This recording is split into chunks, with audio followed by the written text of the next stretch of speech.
Bill Gates, Retter oder Antichrist? Darf im Zusammenhang mit der Corona-Pandemie und deren Opfer gelacht werden oder verstößt das gegen die Ethik?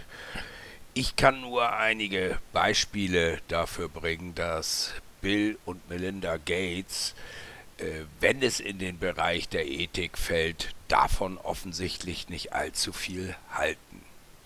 In den kommenden Minuten werde ich diverse Ausschnitte aus Videos oder Interviews der letzten 12 Monate zeigen und dass Herr Gates sich oftmals das Lachen nicht verkneifen kann.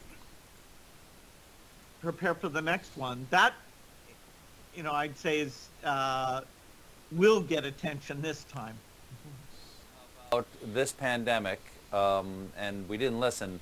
What's the next thing you're warning us about that's going to happen 5 years from now that we're not listening to at the present? Well, I didn't want to be right. What I wanted to do was I understand. I'm not saying you won. Everybody loses. Nobody wins with this. And I'm not saying that you're this. Everybody loses. Nobody wins with this. And I'm not saying that you're. This is not an end zone dance. I'm just saying, what else are we not listening? We need to make sure that gets out to everyone in the world. That's everyone in the world. That's right. Our response to this pandemic won't be effective unless it's rapidly. And then, yes, it will mean people doing the right thing and self-isolating themselves. And so I think people will need to realize that they need to do the right thing, but I trust that Americans will, but they need the testing. Yeah, paired, did countries think through getting their ICU and ventilator capacity up? There'll be time for those postmortems. Very few countries are going to get an A grade for what that's. Well, I think everyone's life is completely disrupted. Your normal pattern of go to meetings, watch sports events. This thing, in my lifetime. Now know the coronavirus is more deadly, less deadly, more transmissible, less transmissible. How do you characterize this one?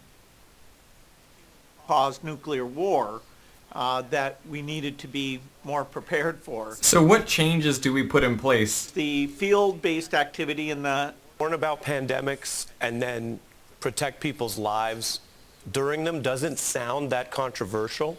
But as you know, and I think some of our viewers know, you have a lot of critics, including, for example, here's a Fox News host who is attacking you for advocating contact tracing in April. Take a look.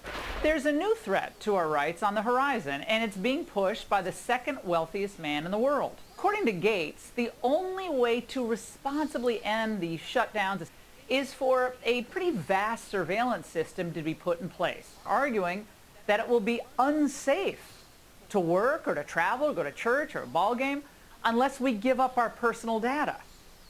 Well, I haven't seen the scientific proof for any of that.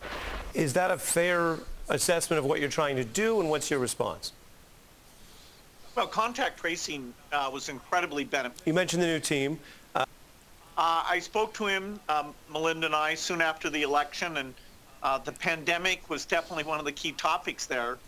And as you talked about, that would be needed to invest in, fast-tracking vaccines and in monitoring zoonotic viruses and the like. It wasn't spent.